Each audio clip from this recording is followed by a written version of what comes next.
He is not for sale. Commander Data is second-hand merchandise, and you wouldn't want him. Second-hand, sir?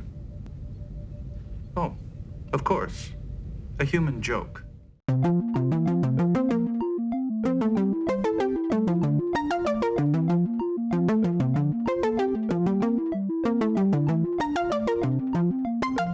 Hello, everyone, and welcome back to Fully Functional, a TNG podcast. I'm Maggie, joined by Jeff and Dory. We're two nerds and a noob. Oh no, is that our thing now? Shit. Yeah, why not? So today we're going to be discussing episode 9, I believe. Yes. Of the first season of Star Trek The Next Generation. Original air date November 14th, 1987. And Dory will take it away for her recap. Okay, so this is the battle. So we start off, the Ferengi are like, let's meet up. And I'm like... Ferengi. God, I did this last time too. Damn it. I keep thinking like fungi. So wait, sorry. Could you say it again? Ferengi. Okay. I don't know. I have to make like something in my notes. Maybe I'm going to change the spelling in my notes. Oh God. It's okay, spelled with just an I on the end. I know, but that still makes me think of fungi. Oh, okay, fair enough. Because that's how that's spelled. Okay, so the Ferengi. Oh, I should do 2 E's. There you That'll go. help me. Ferengi. But then you might say Ferengi. No, I won't do that because I know that's wrong. Okay, so they want to meet up, and my first thought is, ugh, again? These assholes? So they're like, we want to meet up and do something nice for you with, no strings attached, something, very nice. And so their leader, this guy is Damon Bach, who Troy reads as Deception and Danger. I think it was Deception. I know she said Danger. It'll be the first and last time she can ever read a Ferengi. Yeah, they haven't established this yet, but later on they established that Betazoids can't read Ferengi. Oh, that's convenient. Because their skulls are too thick. No, it's because the brain structure is too different or some shit like that. Okay. So they're like, hey, remember the Battle of Maxia that happened 9 years ago? And Picard's like, absolutely not. I have no recollection of this event, and you're being really dramatic about it. And they're like, well, by the way, here's... we have a gift for you. And then at the same time, Wesley's like, hey, I detected some vessel coming towards us. Oh, what a coincidence. The vessel is the gift. It's Picard's old ship, the Stargazer. I like the name Stargazer. It is a nice name. Mm-hmm. So, for an ugly ship. So this is the ship that Picard had attacked an unidentified ship and blew it up and did this maneuver, which now they call the Picard Maneuver, in which there is no defense. So, of course, they give them the ship. Picard is also getting headaches. And his description to Dr. Crusher is that he's experiencing fatigue and headaches. And I'm like, ugh, same. That's that's literally 90% of my life is fatigue and headaches. So he's getting all these random headaches. It turns out Ferengi's like, Ferengi. Yeah, no, I said it. Yeah. Yes. There you go. Ferengi's controlling it because Bach has got this glowing ugly ball and giving him headaches because what revenge is headaches. But it turns out that it's a thought thing, and he's having him flash back, and apparently it's kind of weird for something that was apparently quite traumatic. Picard at the beginning is I have no memory of this. What are you talking about? And then and then he has a billion flashbacks. He thinks he's on he goes back to the ship and he's imagining stuff. Dr. Crusher is concerned because he's not doing well but can't figure it out. Everybody is still suspicious, oh, this is really sketchy. You gave us the ship with no reward or compensation. And even the other Ferengi are no profit? What? So then they realize that it's revenge because the ship that Picard blew up was Bach's son's first mission. Whoa. What a twist, said everybody and nobody at the exact same time. So then Picard's on the Stargazer and he's imagining his old crewmates. and giving them orders. And I was like, are they trying to set up so like Picard attacks the Enterprise? But then I'm like, Picard's literally just sitting on a chair barking out orders. What do they think is going to be accomplished? He's not going to shoot anything. He's not doing anything. He's sitting in his chair. And finally they're like, then Riker's like, Picard, it's the ball that happens to be on a seat like feet from you. I do like that the thought thing is just on a chair casually. It's just hanging out. Like literally just right near him. Well, that's where it decided to sit down. Yeah, of course, naturally. Yeah, so then Picard shoots it with his phaser, and then huzzah, he's back to normal, and all that trauma can be put behind us to just suffer in silence. Fair. Oh yeah, I also forgot. The Ferengi made up like an altered voice memo thing of him being like, oh, I definitely killed those guys on purpose. Yeah, it's almost like that part of the episode was inconsequential. Yeah, it truly did make a difference because obviously we knew he didn't do it. Yeah. Because that's nonsense. Yeah, Yeah. you find out very early in the episode that it's the Ferengi doing this shit. Yeah. Like it's the worst revenge plan, I think. It's obviously one of the worst revenge plans I've ever seen because you can see it coming 1,000 miles away because they're literally like, here, we're a group of people that are really into profits and trade and whatnot and making a buck, and here, have this huge significant thing for free. While he's practically twirling his mustache while he says it. Yeah. Oh, yeah. Oh my gosh. Also, I don't know if you noticed, but in all of his appearances in the rest of the episode, his only real job, besides, like, laughing evilly to himself, is to turn a big dial. Oh yeah, he went to town. This is prop acting, and he went to town on that prop acting of that sphere thing. Yeah, there are 4 or 5 shots of that. Just him turning the sphere. It was pretty useless, but if Picard ever gets sick though, we're like, for real, we're in trouble because he apparently does not really want to think about his health. Yeah. Not at all. He really does not take being ill very well. Yeah. Oh, okay. Here's a side question. So when Dr. Crusher is like treating him later in the episode, like when before she tucks him into bed, she's like, I swear to God, the next step would have been kissing him on the forehead and being like, good night, sweetheart. But before she does that, she like says that she knows about the altered logs. And I'm like, is that legal? Can they, like, she's the doctor. Is that like, feels like that's confidential information.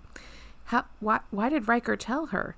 Like, that's not, like, all he could have just said is like, oh yeah, there's like, I don't, that just seems questionable choices on Riker's part. This isn't a judgment on the doctor, but on Riker. Sorry, what does Riker tell her? He tells her about the altered logs. That's not part of her medical profession, though. That's, like, debriefing on what the hell is going on right now. And she is an executive officer, so, like, if he knows, generally they all know. Yeah, she's one of the senior officers, so she's kind of kept in the loop about stuff. Okay, because I would have thought this is sort of thing maybe, like, keep quiet until they, like, 100% know what's going on, rather than telling everybody.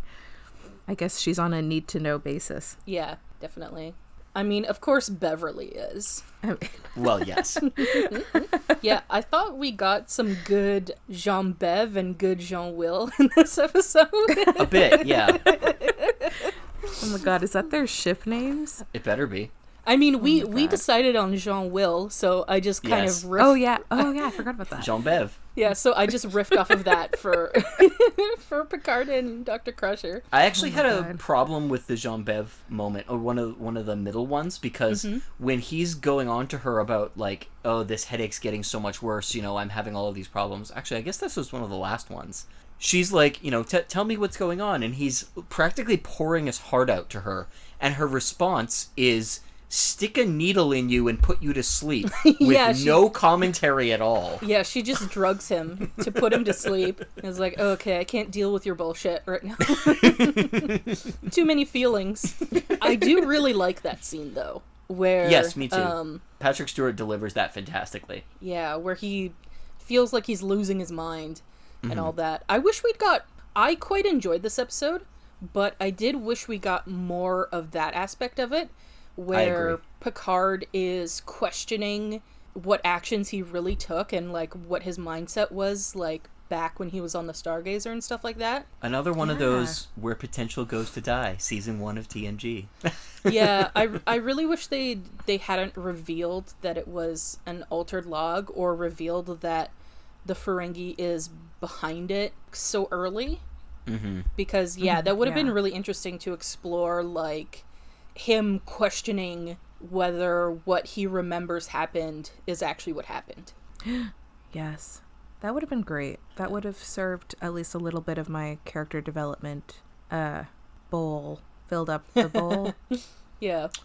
It was nice to get something that's very distinctly a Picard episode, like a character episode. And you learn a little bit more about Picard's past and that kind of stuff. And you do get a little taste of, like, the emotions and, like, his inner life, so to speak. They don't ever really explain why that thing specifically only affects Picard, though. It's just, we have a device, and magically it points at Picard. Well, I imagine that thing is designed to target specific people.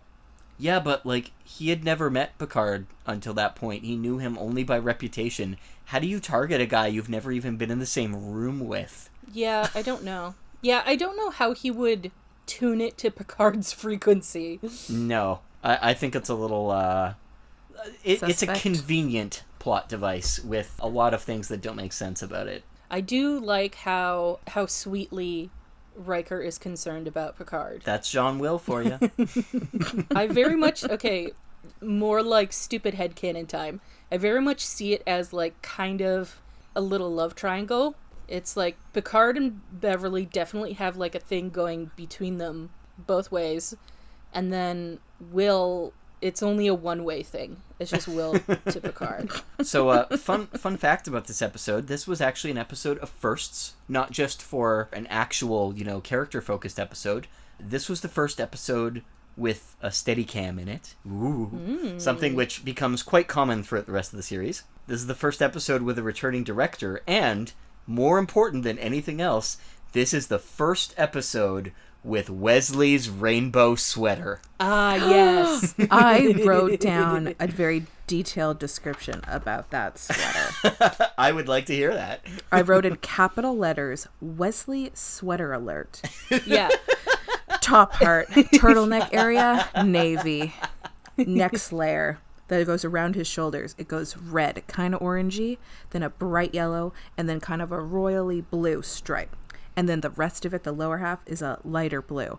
It is a look. It is a bold look. It goes, like, tight at the bottom, and it almost looks like corseted. A little bit, yeah. Yeah, like, it even has, like, at the front, it goes down into, like, a triangle. It's so weird. Wesley's snatched. Yeah. Dory, by the way, that is Wesley's signature look. Is it? Yeah. Oh my god, yes. I love it. I'm so excited I do love Wesley's fashion choices. I don't even know how long in the series he uses this particular sweater, but this is the one that everyone remembers him for. Yeah. Well, so far the orange one is my favorite. That's fair. But this is a look. My god, this is a bold look. This is the first one that I think actually looks like maybe a sci-fi design choice rather than let's just get him a big sweater because it's the 80s. Yeah, because I think the colored stripes are supposed to represent the departments. It might, yeah. So, like, the red, yellow, and blue for command engineering and science. Oh my Get god. it? Because he's an acting ensign? Yeah. Okay, can we just, for 1 second, okay. They said in a previous episode there's, like, shopping areas. What if they've got a Starfleet gift shop? And this is one of the things at the gift shop because it's specific to Starfleet. Okay, They've got Dory, Starfleet merch, you guys. we went over this. Ship stores probably means ship storeroom. Yes, but let me have this. Let me pretend there's a gift shop on the ship. I know that part, but let me just imagine for I choose for to a little believe that bit. there's a mall on the ship. not a full mall, just like a gift shop. Some Yeah. Starfleet merch if you're feeling patriotic. if They'd you better will. have Enterprise snow globes. You can buy like an Enterprise shot glass. Oh my god. With Kids can get the little walkie-talkie communication Oh pins. yeah, the Oh communicators. god. Those actually existed as toys when I was a kid, and they were Yes. far more bulky than they were in the show, obviously, because they couldn't really make tech that small yet. It was pretty amusing. I actually have, I forget who got it for me. I actually have a really nice Starfleet badge that has like a magnetic clasp on it. Oh, that was the one I got you for your birthday. Yeah. It's Yeah. really fucking nice. It looks exactly like the one in the show, and it's solid metal. It doesn't have, it obviously, it's just for decoration. It doesn't actually have any communication capabilities, but it's, Oh, what a ripoff. yeah, it's really nice though. I didn't really have a place to put it, so I just have it stuck to my jewelry box. Hey, whatever works. Yeah. I actually quite like, well, okay, that's not true. I was gonna say I quite liked the camera work in this episode, Yeah. but it was pretty standard. It's just they had one shot that stood out, which was when they were first on the Stargazer. And, Oh, yeah. And it kind of like, the camera kind of raises up a bit from behind, I think it's like the ops post or whatever. Yes. Yeah. And it's a bit shaky. I think it's handheld, but... That's the Steadicam stuff, actually. The director was quite proud of all of his work on the Stargazer bridge set. It was really good. Yeah. When you go into the background of the episode, the bulk of the information is like a big paragraph about the director talking about those shots specifically. So he was very happy with how they came out. Well, when was Steadicam invented? Like, was that... 80s. Yeah, so that was, like, fairly new tech for the time, right? Yeah, it was pretty new. So I imagine you'd be, like, excited to use that and, like, utilize it. Oh, yeah. It explains a lot about why he was so happy about using it. Apparently, he would go on to direct other episodes and tended to try to use it anytime that they were on a ship that wasn't the Enterprise, because then it would give that ship a slightly different look. Yeah, it gives it, like, a different feeling, which is really nice. Film nerds. Yeah. Yeah, the more I think about it, the more the camera work on the Stargazer was really great. I like the way they shot Picard's, like, hallucinations. Oh, yes. Yeah. Yeah, Oh, that was done. They were overlaying like another shot over top of it where he was intentionally blowing out those crew members with the lighting exposure, and then had, like, you know, smoke and whatnot, and he would superimpose it onto the image because they were editing on video at like 50% opacity. Yeah. And it gave it that brilliant effect. It looks really good. It gave it that, like, ghostly appearance. And I personally liked the decision of having the crew members don't actually mouth the words that they're saying. Yes, they're just there. Yeah, they're just there. They just turn around and you don't actually see them, like, talk. You just hear the voices. I thought that was a very interesting way to do it. I will say, I remember my past prediction for this episode was that he got to meet a ghost from his past. mean, I he guessed did. that he would be French. Yeah. I'm a little disappointed that the ghost from his past was a ship and not a person. Hey, there were ghosts there too. It's just they didn't really talk back to him. I mean, I don't even know if I'd call them ghosts because those people weren't dead, I mean, you don't know that. as far as we know. I think some of them died at least. But we don't know if they're dead or not. True. Still, I want to see somebody, because we got to see Picard's mom briefly, and that was cool. I just want to know about people's backgrounds. You'll learn more, don't worry. Nice. Yeah, like I said, like, it can be kind of tough to get through the first season. Yes, it's a slog. On that note, I was interested to see, because I remembered that this was a Ferengi episode again, and I'm like, okay, Ugh. they must have radically changed the Ferengi because they had already decided the first episode was a failure after making it. But Yes. I think by the time that they're making this episode, that one hadn't aired yet. So they weren't really at a point where they had leveled the Ferengi as a massive failure yet. And so they've still got the fur sashes, and they're still acting like trolls. Like, really obviously. They're much more toned down in this episode, though. Yes, definitely. Yeah. But there's still that moment where it's like, how much are you worth? And you're just like, Jesus Christ, are you literally an orc? Yeah.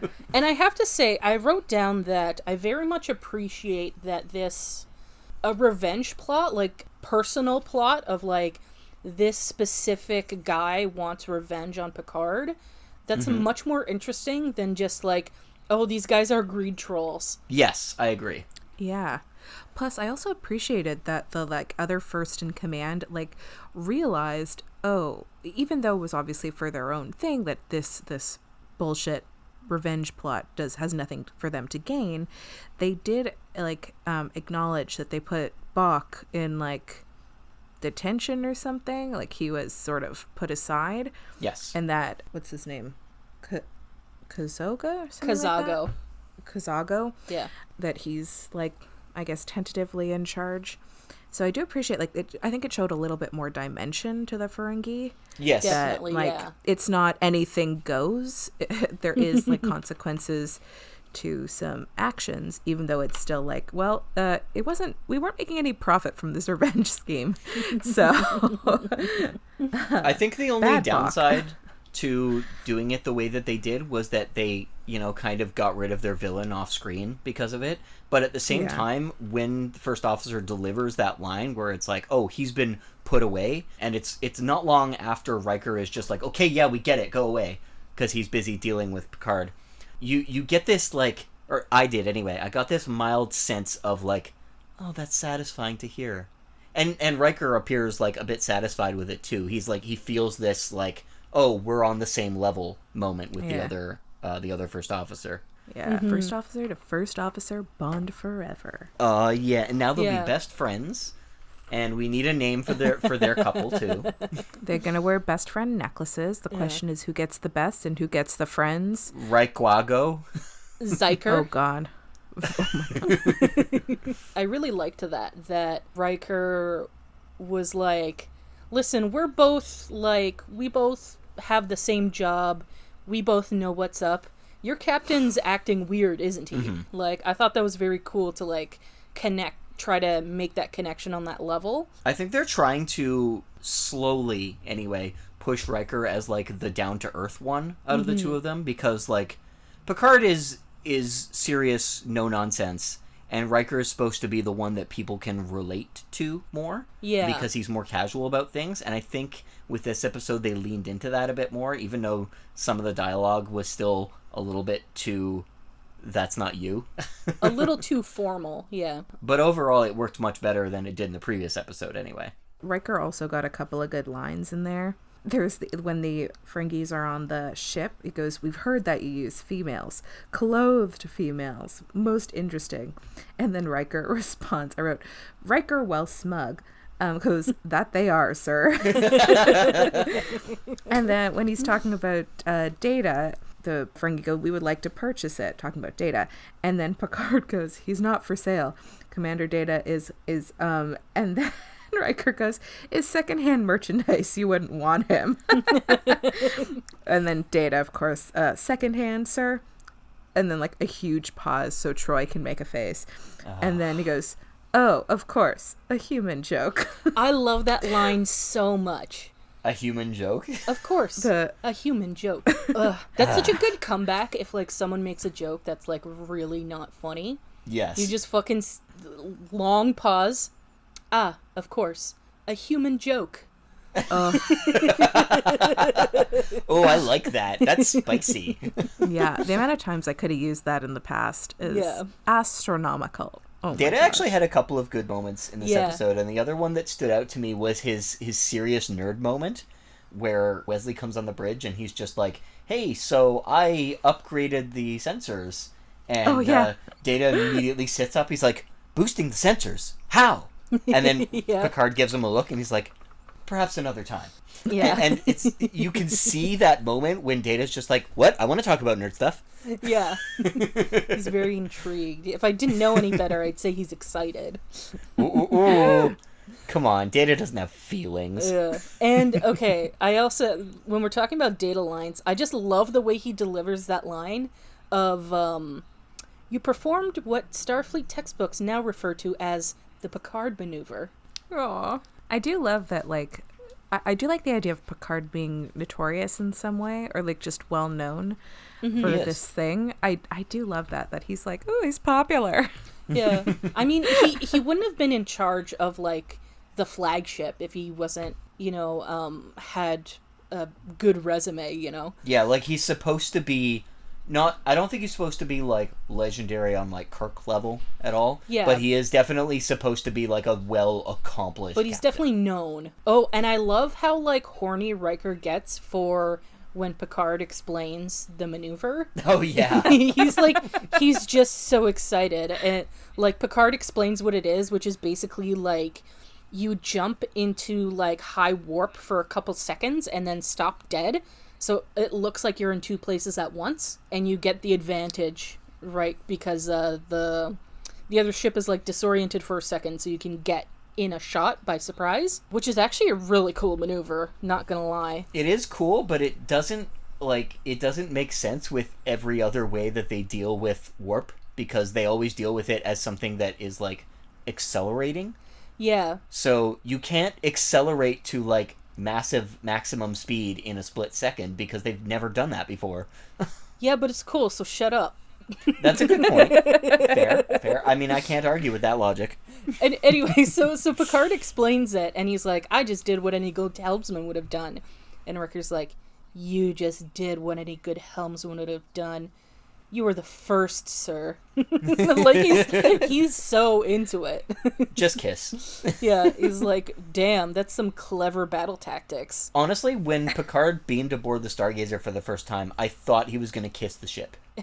Really? It's just like, well, because they've got the overture playing quietly in the background, and he's just like, hello, old friend. And he, like, looks at it longingly, and I'm like, are you just going to, like, put your hand up against it and close your eyes and go, just like that. We get some Jean Gazer. I like that. I like that a lot. Picard wants some Riker time on his ship. Oh, God. Woo! I think that's what we should just, like, refer to as, like, sex or, like, anything Riker intimate time? or whatever. Just Riker time. I just like they have... Yeah. Picard wants to have Riker time Oh. somewhere. So this isn't the first time that they've done it, but this was an episode that definitely, at least the beginning of it, highlighted a lot of it's the future and we're cocky about it shit. Like so this is what they used to call a headache. Yeah. And it's like, okay, we get it. You're in the future. Fine. Yeah, I love that headaches aren't a thing anymore, apparently. Or the common cold. Even though everyone else treats it as if it's like, oh no, you have a headache? That sucks. I'm so sorry for you. When it should be more like, a headache? What? Okay, I'm gonna be, like, really pedantic and nerdy and petty and all that. When she says, like, oh, like, we no longer suffer from the common cold. And I may be wrong, but this is my understanding. As far as I know, it's impossible to cure the common cold because the common cold is not one thing. Very true. Because it's not, like, one virus, right? It's like a cold is like a series of, like, mild viruses, and I don't know if it's technically a virus or a disease or a bacteria or whatever, but y'all know what I mean. Yeah, it's like a series of viruses that, like, have all the, like, similar symptoms, like coughing, sneezing, and all that stuff are, like, some of the most common symptoms because, like, those That's are how your your body reacts. Yeah, those are your body's mechanisms for trying to purge the problem out of your body. Yes. And basically every time you get the cold, it's a different sickness. It just has, like, similar symptoms. So you can't cure the common cold because it's not one thing. It's a different virus every single time. It is possible, I'm sure they didn't think about it like this when they wrote this back in the 80s, but it is possible that it's something like humanity has developed medicine that completely eliminates symptoms like that when viruses like that affect us. Like, I don't know, maybe we have, like, immune system boosters and whatnot that basically suppress anything like that because our immune systems are strong enough to not have to deal with those kinds of symptoms, which I could see. But the thing is, those symptoms are your immune system. Oh, no, I'm aware. Yeah, but, like an immune booster wouldn't... it wouldn't really stop you from coughing because that's your body using the mechanism of coughing to try to get rid of the virus out of your system. Okay, I have another theory. What's that? What if sci-fi bullshit... That's it, I'm done. Also, I haven't studied medicine or am a doctor or anything, so this is my understanding of things. I could be wrong, but as far as I know, that's how it works. And so, yeah, that's really, like, this is such a nitpicky point about the episode, but I'm just like, if you're gonna be like a future thing, like, oh, we've cured like everything, it's like, and you kind of want a rep for like trying to be scientifically accurate or using real science, then you should know that, yeah, it doesn't particularly work that way. I'm pretty sure that we all have enough experience with our bachelors of science at Wikipedia University to be able to make, strong arguments about this. Yeah. I mean, this also, here's something to consider. If the characters are sort of evolved enough that they don't have interpersonal issues with each other, maybe they're evolved enough to not have can get these kinds of diseases or whatever viruses anymore. They're so evolved, nothing affects them. Yeah. Maybe you just can't get the cold in space. Actually, it could, now that I'm thinking about it, it could just be better sanitation. That's true. Because, so, like, the bubonic plague still exists, right? People still get Yes. it. Mm-hmm. But it's mostly been eliminated in sort of more developed countries because we have good sanitation. Yes. Because, like, we just don't... that bacteria can't really thrive and it doesn't really get to us, right? So it could be that maybe their environment is just far more sanitary and those viruses don't survive long enough or far enough to get to people. I mean, it is clean and white and pure as fuck looking. Yeah. Also very beige. So much beige. I love Picard goes to her for the headaches, right? So in some defense, she's like, because yeah, you only have a headache if something's actually wrong, and she establishes that like they know more about the brain now, so they can pinpoint what these issues are. So she basically gives him like the equivalent of like a fucking couple Advil. Oh, yeah. And true. then Picard, like the next scene, Picard's on the bridge and has to talk to Wesley, and immediately he's counteracted the effects. Also, when he goes to see Dr. Crusher at the beginning, when she gives him that thing, she calls it medical fakery, and that the pain is actually still there. It's just cloaked. I've cloaked the pain. I do love medical fakery. Yeah. What? I mean, that is actually how, like, Advil and Tylenol work. They basically just keep you, They reduce swelling so that it doesn't hurt. Yeah, they reduce swelling, which is, like, an actual physical thing they do, and then it also kind of, I don't know the exact, like, mechanism behind it, but it basically makes it so your body can't feel the pain, but the thing that's wrong is still there. And Yes. you still are technically having those pains. It's just something's interrupted your brain from, like, submitting those signals to your conscious mind. Mm-hmm. So, while we're on the topic of talking out of our asses, Will Wheaton has stated that this was the episode that he thinks started people hating him, because he started getting hate mail after this episode. And he says that specifically the scene where he goes down to Troy and Crusher to tell them about the thing that he discovered about the brainwaves Yeah, in sick bay. is the one that stood out, because I don't know if you recall his I his wrote it response to down. that. Yeah. I wrote it down. You're welcome, ladies. You're welcome, ladies. Adults. And then it goes, adults. Yeah, I don't understand why he says that. Like, they didn't really do anything to warrant that response. He thinks it was just terrible writing. Yeah, Where I it was mean, like, yeah. this kid's great at everything. Let's write him like that.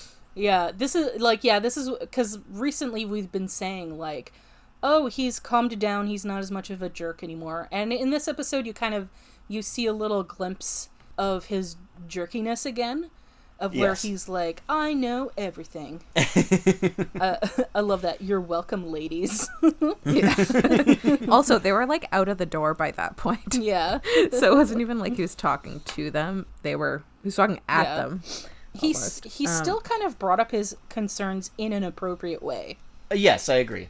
He did that on the bridge too, even though he got told off for it. Yeah, but that was like to me, that wasn't cockiness. That was just like over enthusiasm. And as Picard said, probably a ploy so that he could be on the bridge while the Ferengi come over. Yes. So that he gets like an opportunity to like be there. So Yeah, I can see that. I think that's fair, you know. And like, listen, teenagers are little shits, so That's a good point. it's not out of the question that he would be like, because he is so smart, that he would have a little bit of cockiness about it.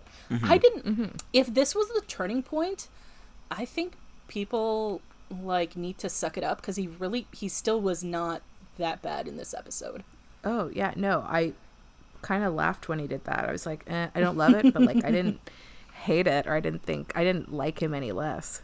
Yeah. I think at this point the show was also kind of on thin ice, because keeping in mind this is a sequel to what was a very popular show with a pretty popular film series to follow it up.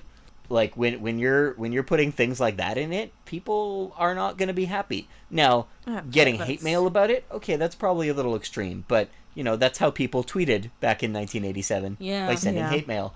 Ugh. I will say, I when you were saying that this was the episode that people got mad at him for, I thought the reason was going to be his sweater. not that those lines. I was like, That's not a reason to get mad at him. Well, I mean, some people can have real strong opinions on fashion. That's true. I'm one of them. But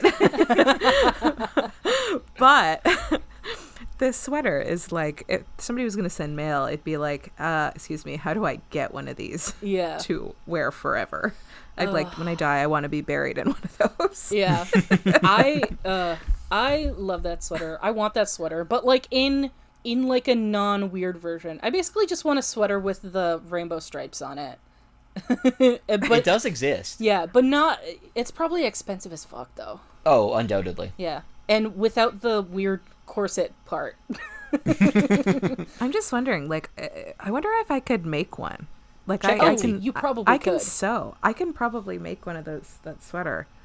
I've never made a turtleneck before, but it looks like it's 3 different parts. So, like, the turtleneck top layer, the navy part would probably be the one more complicated bit. Yeah, but I never like, noticed that the shoulder bit was like a separate layer. Oh, I don't also... know. Maybe that'll be a project later Yeah. on. Ooh, I should try to knit one. Oh, that'd be cool. Yeah, the only thing I've ever knit before was blankets, but maybe if I try a sweater, maybe I should make it a Wesley sweater. Do it. Oh, or just try that sweater in different materials and just versions. Oh my god, I'm gonna do a cross stitch of that sweater. Oh god. Ooh, nice. Oh my god. Oh, what would I do with it though? I mean, just hang it up, I guess. Yeah. Oh, this is the first time I noticed that Riker and most of the other men have the original series sideburns. I don't know why I didn't notice that before. Oh, yes. What? Yeah, so in the original series, they groom their sideburns in a very specific way, where they trim the part that's closest to the ear so that it creates a point pointing like outwards. Okay. It's a very, like, if you look at it, it's a very specific look. Picard has it too. I noticed, yeah.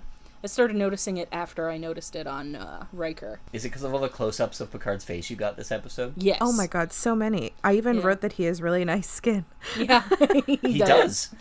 Maybe that's why I was like obsessed with his face last episode. Is like I realized he's got just really nice skin. It's smooth, but has like that bit of like a rugged appearance to it. Mm-hmm. Yeah. It's like very distinguished. I don't know. I can't point to specifically what makes Patrick Stewart so attractive, but he is. Even with like his voice is so good, but then also because he is not my type in the slightest. Yes, he has good bone not structure. even a also. little bit. Yes, he does. Oh yeah, but yeah, his face just like I don't know. It just works. Mm-hmm. I don't know. It just... I mean, yes, his face does physically work. That is true. Yeah.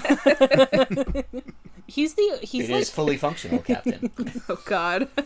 He's the only one is. who, like he married a woman who's, like, much younger than himself. And, like, originally I thought he's, like, in his 60s and she was 25. I came to find out that she was, like, in her 40s, which is, like, more reasonable. But even when I thought his wife was, like, 25, I'm like, I get it. And he's, like, one of the only people where I'm not, like, grossed out by that. I'm like, no, I get it. It's Patrick Stewart. We understand. Yeah. While we were on the topic of aesthetics in this particular episode, what do you guys think of the design of that ball thing? Because I hate it. It's the ugliest thing in the world. I think I made something that looks like it when I did paper mache as a child. I know I keep saying this about everything, but it looks like it's from TOS. Yeah, no, it actually does. Yeah. Especially the way that it's lit, that they've got like a light on the inside that's a little bit too bright. Yeah, and they have like the pulsing glow. Like that's a very original series thing. Remember when Geordi just flat out brings it on the bridge after they find it in his quarters, and I'm he's like, "What is this?" while sitting in his chair. Why don't you have that in like sick bay or some kind of science room to analyze it? Why you just Nope, just bring it on the bridge. Just bring that shit on the bridge. Totally not dangerous at all. Like it could be booby trapped. It could have a frickin' bomb in it. What I want to know is the audience could very clearly hear that device, pulsing. Mm-hmm. Could they hear it too?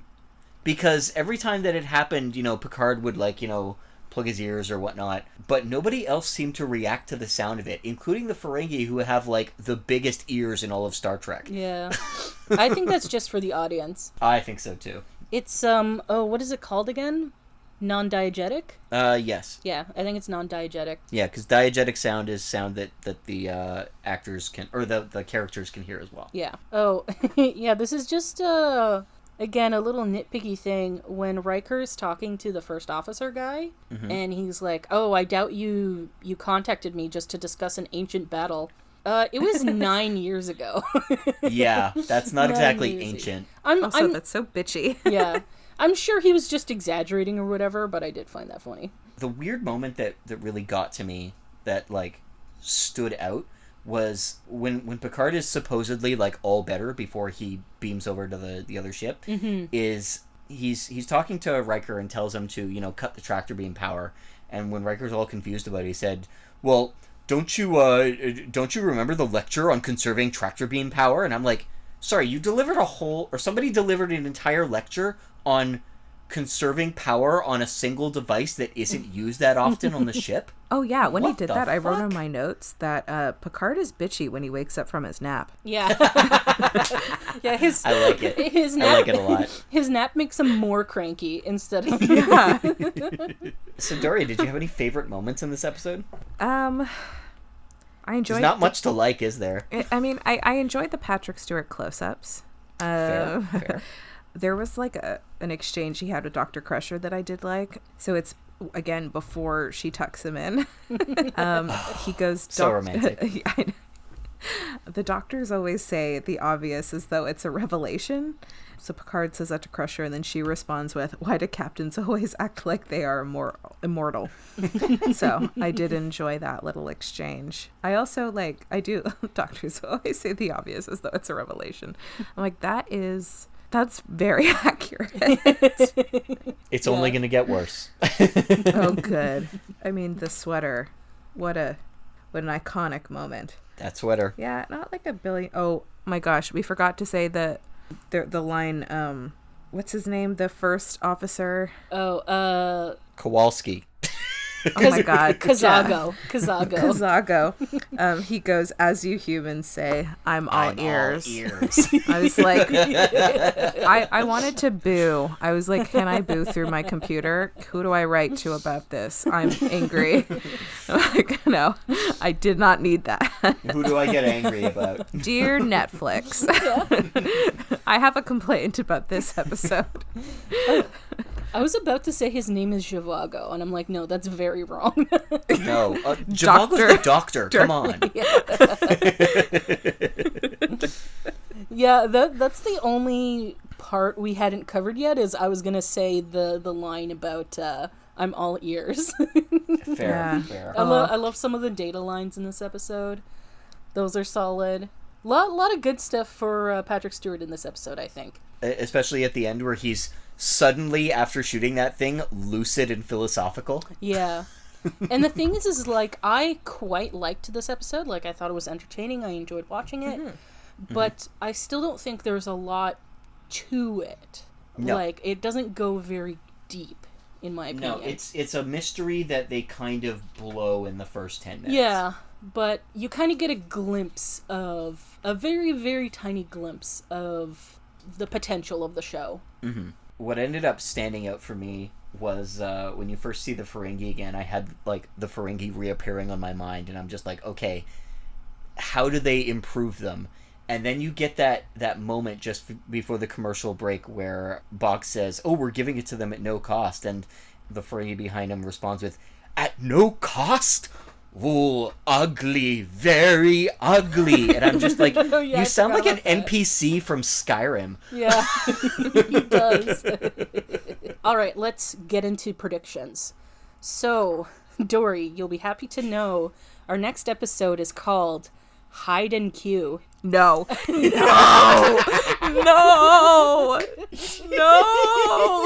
I just started banging my feet on the floor when I was saying that.